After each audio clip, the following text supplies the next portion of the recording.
¿Qué tal, collacios? Después del vídeo de presentación, hoy vengo a presentaros los tipos de borrachos que podéis atopar nunha fiesta prau.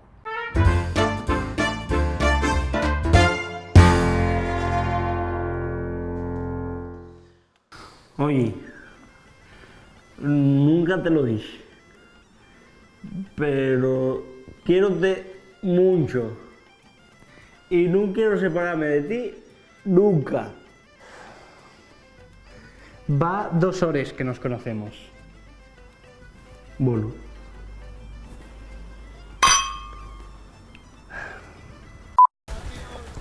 Pues ahora de fiesta de pueblo, esto non vale un res.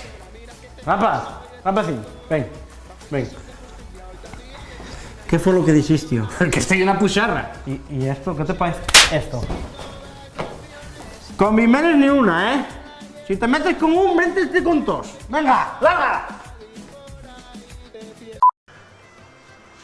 Oye, neña, ¿cómo eres tan guapa? Non sei, fío, así non me fizo mi oma.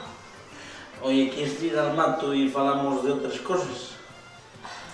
Veis? Este é el típico boballo que non te conoce nada e te viene de primeras soltándote eso. E agora, lle cuando el tiro el cacharro na cara.